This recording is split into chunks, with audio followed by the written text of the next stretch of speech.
All right, let's jump into another deep dive. Today, we're going to be looking at, well, it feels like science fiction, but it's really happening, Elon Musk in 2025. Mm. And we've got reports and data, even some whispers, and they paint a very different picture than the unstoppable success story we're used to. Yeah. It seems like even a visionary like Musk is hitting some roadblocks across all his companies. Yeah, it's really a fascinating turning point, I think. Hmm. We're seeing how Musk and his companies are adapting to things not going according to plan. Right. And the stakes are incredibly high, especially because it's not just about business. It's about like the future of space travel and brain-computer interfaces, Yeah. even like how our cities are built. It is. Let's start with Tesla. It seems like those once unbeatable, sales figures have taken a pretty serious hit. Right. The electric vehicle market is way more crowded than it used to be. Right. And it's not just that there are more EVs out there. Oh, yeah. Established automakers like Volkswagen, BMW, Hmm. they've really stepped up their game. They're offering competitive models at prices that are putting pressure on Tesla. Right. And then in China, local companies like BYD are proving to be like formidable rivals. Yeah. I read that Tesla's even having some issues with their charging technology in Europe. Uh-huh. Something about different standards. Exactly. Yeah. Many European countries, they prefer this charging standard called CCS2 combo, Correct. which allows for faster charging and it uses three-phase AC power. So think of it like a much more powerful outlet Yeah. than your standard one at home. Tesla doesn't offer this compatibility, and it's making it tough for them in a market that's really embracing EVs. Interesting. And then there's the whole issue of Elon Musk's, shall we say, colorful personality. Yeah. Is that actually hurting Tesla's brand? It's definitely a factor. Musk's outspoken nature and his political activities have alienated some customers, particularly in Europe, Right. where there's a stronger emphasis on social responsibility and environmental consciousness. Okay, so Tesla's facing tougher competition, technical hurdles, and even a potential brand image problem. Uh-huh. What's their strategy to turn things around? Well, interestingly, their energy storage business is actually thriving. Okay. Think like large-scale batteries for homes, businesses, Right. even entire power grids. All right. So this diversification could be key to their survival. Interesting. And then there's the wild card, their full self-driving software, FSD. Right. If they can perfect it and get regulatory approval, it could be a game changer, bringing in massive revenue. Okay. Let's shift gears to SpaceX. They had a rough year with those two Starship explosions. Right. Remind me again, what exactly is Starship supposed to do? So Starship is Musk's dream of making humanity a multiplanetary species. It's designed to be a fully reusable spacecraft, capable of carrying people and cargo to Mars and beyond. Okay. Imagine a rocket that takes off, lands back on Earth, refuels, and then blasts off again. Yeah. That's the ultimate goal. Wow. But those explosions must have set them back quite a bit. What exactly happened? So both incidents happened during test flights. The first one was a fuel leak during a static fire test. Okay. The second involved a malfunction with what they call the chopsticks catching system. Hmm. Picture giant robotic arms that are designed to catch the returning booster rocket. Wow. It's an incredibly ambitious idea, Yeah. but it's proving to be a huge engineering challenge. It sounds like they're pushing the boundaries of what's possible. Definitely. Aside from those Starship setbacks, how is SpaceX doing overall? Despite the Starship drama, SpaceX is still a dominant force in the space industry. Their Falcon 9 rocket is incredibly reliable. Right. The boosters are capable of flying more than 10 times, Wow. thanks to their reusable design. That's amazing. And then there's Starlink, their satellite internet constellation. Right. With thousands of satellites beaming internet down to Earth, Starlink is generating substantial revenue for SpaceX. Wow. Okay, so even with those fiery Starship setbacks, SpaceX is still launching rockets and connecting the world to the internet. Yeah. But now let's get to something even more mind-bending, Neuralink. They're actually implanting chips in people's brains. Yeah. Is this really happening? As of January 2025, yes. Wow. 3 patients have received Neuralink implants. It's still experimental, but the goal is to create a seamless interface between the brain and computers. Wow. So imagine using your thoughts to control devices, communicate, even access information directly from the internet. It's both fascinating and a little terrifying at the same time. Yeah. How exactly does Neuralink work? It's incredibly complex. It involves these ultrafine electrodes implanted directly into the brain. Think of them as like microscopic wires that can detect and stimulate brain activity. Okay. The electrodes are connected to a small device that's implanted behind the ear, which transmits data wirelessly. Wow. They even use a surgical robot to do the implantation. That's some next level stuff.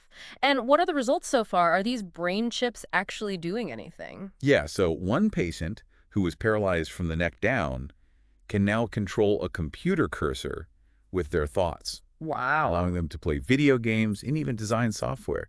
It's incredibly inspiring to see the potential for people with disabilities. So we've got electric cars, space travel, brain chips. Now let's head underground with the Boring Company. Okay.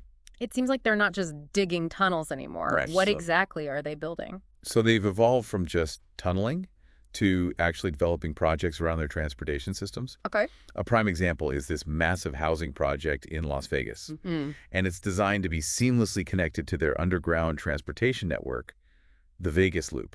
Wait, so people will be living in a community that's designed around an underground tunnel system. Yeah, That's pretty wild. it is. It is. What's the Vegas Loop like? So it's a network of tunnels where Tesla vehicles transport people throughout the city. And they've already seen like significant reductions in travel time compared to driving on the surface. Wow. It's like a futuristic subway system, but with Teslas instead of trains. Okay, that does sound pretty cool. Yeah. But is it actually practical? Well, there are concerns. Some experts are raising questions about the safety and regulation of these tunnels, the lack of transparency in their development, and the potential environmental impact of all that underground construction. It seems like with every Elon Musk venture, there are both incredible possibilities and potential downsides. Now for the biggest twist of all, Elon Musk is working in the U.S. government. Oh, yeah. It sounds like something out of a movie. Yeah. What's the story there? So it's a complex and controversial situation, and some people are even questioning whether it's constitutional. Okay. Musk is now leading a new department called DOGE, the Department of Government Efficiency. Wait, DOGE, like the meme. Yes. Seriously. The name itself has sparked quite a bit of debate, but the real controversy lies in what Musk is actually doing within the government. So what exactly is his role? What kind of power does he have? He's essentially acting as a super advisor to the president with a mandate to streamline government operations. Okay. So he's been firing people, dismantling agencies, canceling contracts, all in the name of efficiency. Wow, that's a lot of power for someone who isn't an elected official. It is. It is. What's the reaction been like? It's been extremely divisive, Yeah. with Democrats expressing concern about his unchecked power Right. and Republicans largely praising his efforts. Yeah. This whole situation raises serious questions about potential conflicts of interest, Right. considering Musk's vast business empire and his past reliance on government contracts. This is definitely a story we'll be following closely. So we've got Tesla facing a slump, SpaceX pushing boundaries with fiery results, Neuralink tapping into the power of the brain, the Boring Company digging up controversy, and Elon Musk himself shaking things up in the U.S. government. Yeah, It's clear that 2025 is a pivotal year for Musk and his ventures. it really is. Where do we go from here? What's the bigger picture? That's what we're going to explore next. The big question is, will Musk adapt and overcome these challenges?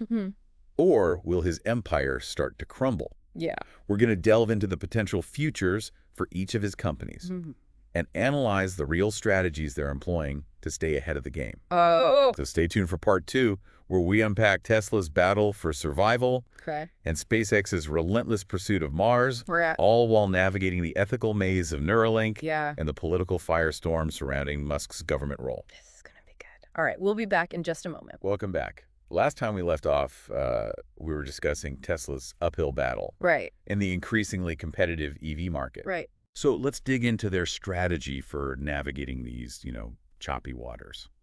Okay. So Tesla's facing fierce competition and some brand image challenges. Right. How are they planning to stay ahead?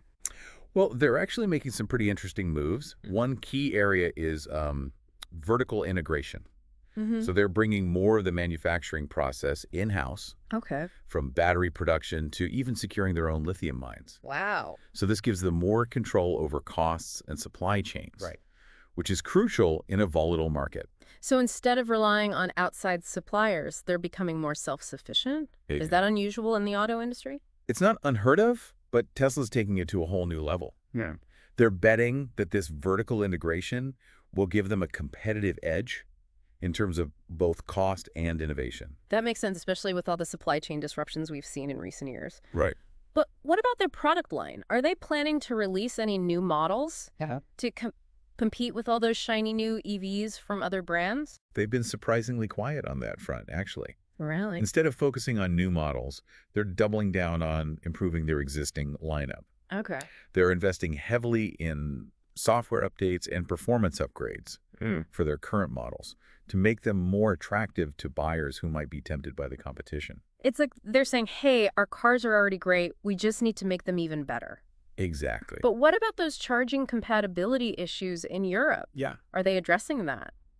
There are rumors that they're finally working on a CCS2 combo adapter Okay. for their European models. Yeah. It seems like they've realized that ignoring regional standards is hurting their sales. Right. Whether it's too little too late remains to be seen. Okay, so Tesla's focusing on streamlining production, improving existing models, and finally acknowledging the need for charging compatibility. Right. It sounds like they're taking a practical, if somewhat cautious approach. Yeah, I think so. Now let's talk about SpaceX and their ambition to colonize Mars. 2 Starship explosions in 1 year is a pretty big setback. Yeah. How are they responding? Well, they're not backing down. In fact, they're using those failures as learning opportunities. So the FAA investigation into the incidents has led to some important design changes, Okay. including a more robust nitrogen purge system to prevent fuel leaks and modifications to the chopsticks catching mechanism. Can you explain what that nitrogen purge system does? I'm having trouble visualizing it. So imagine, like, filling the rocket's tanks with nitrogen gas Okay. before loading the actual fuel. Right. This pushes out any oxygen, creating an inert environment Okay. and greatly reducing the risk of fire or explosions. So it's like clearing the air before you bring in something flammable. Exactly. It's a common safety measure in aerospace engineering. That makes sense. So they're making design changes based on what they learned from those explosions. Right. What about their overall Mars strategy? Uh-huh. Has that shifted at all? So their long-term goal of establishing a self-sustaining colony on Mars remains unchanged, but they are adjusting their timeline based on these recent setbacks. Right. So they're now focusing on completing a series of unmanned test flights, to iron out any remaining kinks before attempting a crewed mission. So they're being more cautious, but they're not giving up on their Mars ambitions. Exactly. Now let's turn to Neuralink. Okay. Brain chips are already here, which is both amazing and a little scary. It is. What's next for them? Well, the next big hurdle for Neuralink is scaling up production. Yeah. And making the implantation procedure more accessible. Right. Right now, it's a highly invasive surgery. Yeah. Requiring specialized equipment and expertise. Right. So they're working on developing a less invasive procedure, perhaps using lasers or even nanobots to deliver the electrodes into the brain. Wow, lasers and nanobots in the brain. It sounds like something straight out of a sci-fi movie. It does, it does. But even if they make the implantation easier, there are still a lot of ethical concerns about Neuralink, right? Absolutely. Yeah. There are questions about data privacy, security, and the potential for abuse. Right. Imagine someone hacking into your brain chip or using it to manipulate your thoughts or emotions. Yeah. These are serious issues that need to be addressed before Neuralink becomes widely available. It's like opening Pandora's box. It is. The potential benefits are huge, but so are the potential risks. Right. Now let's talk about the Boring Company. Right. Their Vegas loop seems to be working. Yeah. But what are the long-term plans? Are we going to see underground tunnels popping up everywhere? That's the vision. But there are some significant obstacles. Okay. Scaling up a project like the Vegas loop to a larger city would be incredibly expensive and complex. Right. Plus, there are the environmental concerns Yeah. about excavating vast amounts of Earth Right. and the potential disruption to existing infrastructure. And there's the whole issue of regulation. Who's going to oversee all these tunnels, and how do we ensure that they're safe and accessible to everyone? That's a key challenge. The regulatory framework for underground transportation systems is still evolving. So the Boring Company is working closely with government agencies Okay. to develop safety standards and address environmental concerns. But it's a slow process. Okay, so we've got Tesla trying to stay ahead in the EV race, SpaceX working towards Mars, Neuralink pushing the boundaries of the human brain, and the Boring Company digging up the future of transportation. Yeah, It's clear that Elon Musk's companies are facing some serious challenges. they are. But let's not forget the biggest curveball of all, his role in the U.S. government. Right. What's the latest on that front? So Musk's Department of Government Efficiency, or DOGE, as it's somewhat controversially known, Right. has been making headlines. He's been ruthlessly pursuing his mandate to cut costs and streamline government operations. So is he actually making a difference, Oh. or is it just a lot of... Well, there have been some notable achievements. Okay. For example, he successfully consolidated several redundant agencies, which saved taxpayers millions of dollars. But he's also made some enemies. Okay. You know, his aggressive approach has alienated many career government employees, Right. and his critics argue that he's undermining important regulations and oversight mechanisms.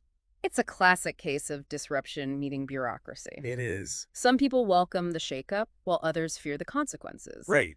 But is it even legal? Uh-huh. There's been a lot of talk about potential conflicts of interest. Yeah, several lawsuits have been filed challenging the constitutionality of Musk's position and alleging that he's using his government role to benefit his own companies. Okay.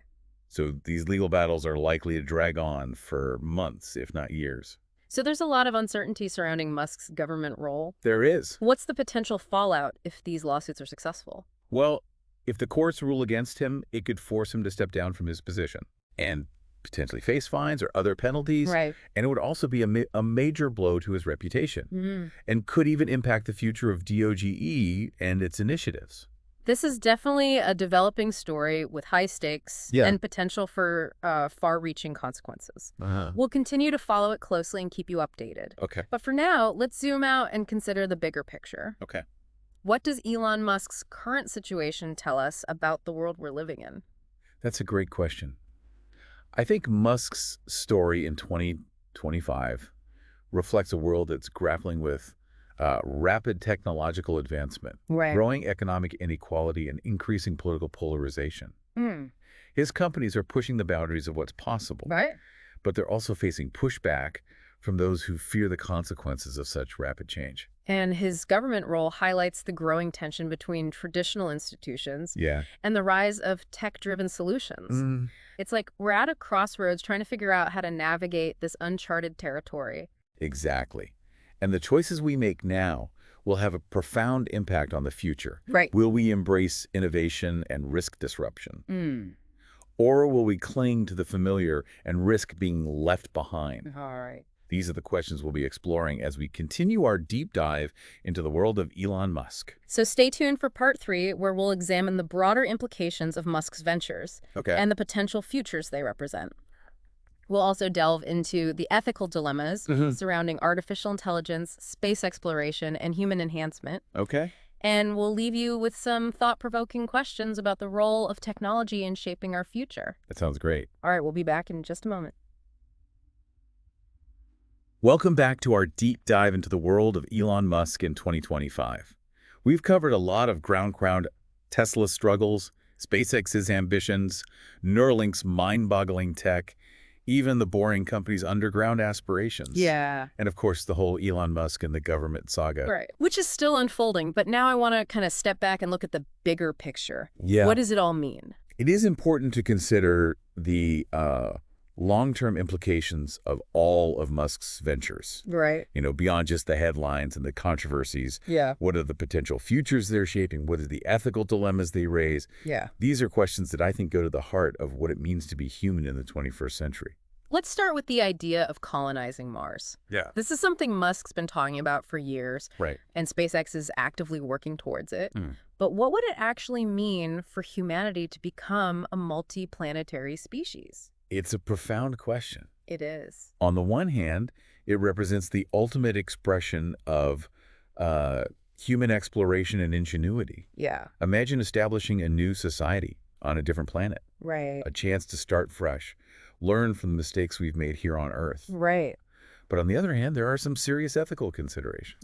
Like what? Well, who gets to go to Mars? Who gets to decide how this new society is structured? And what happens to the people left behind on Earth? It's like a giant social experiment. It is. With no guarantee of success. Exactly. And speaking of ethical dilemmas, let's talk about Neuralink.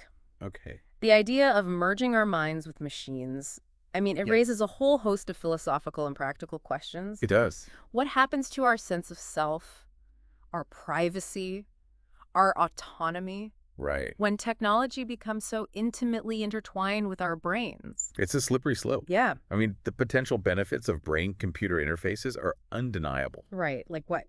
Imagine being able to control devices with your thoughts, Yeah, access information instantly, right. even enhance your cognitive abilities. Yeah, But the potential risks are equally profound. yeah, like, What if these technologies fall into the wrong hands? right. What if they're used to manipulate or control people? Yeah. We need to be very careful about how we develop and deploy these technologies. It feels like we're on the verge of a new era where the lines between human and a machine are becoming increasingly blurred. I agree. And it's not just Neuralink. Artificial intelligence is rapidly advancing, Right. and it's impacting every aspect of our lives. Yeah. What are your thoughts on the future of AI?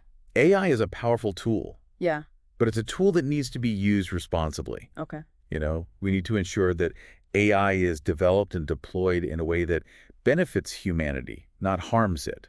And that means addressing issues like bias, transparency, accountability. Yeah. We also need to think carefully about the potential impact of AI on jobs, on privacy, even Huh. our sense of purpose. It's a lot to grapple with. It is. It feels like we're living in a science fiction novel, but it's all too real. I know. So as we wrap up this deep dive, I'm left wondering, what's the takeaway for our listeners? What should they be thinking about as they go about their lives? That's a great question. Mhm. I think the key takeaway is that the future is not predetermined. Yeah. It's something we're actively creating through our choices and our actions. Yeah. And our willingness to engage in thoughtful conversations Mm. about these complex issues. Right. We need to be informed, we need to be engaged, and we need to be willing to speak up Yeah. about the kind of future we want to see. Right. Whether it's space exploration or artificial intelligence or brain-computer interfaces, Yeah. these technologies are not going away. Right. It's up to us to shape their development Yeah. and ensure they're used for good. So to all our listeners out there, stay curious, stay informed, and stay engaged. Yeah. The future is in our hands. And as always, keep diving deep. Thanks for joining us for this deep dive. It was my pleasure. We'll see you next time.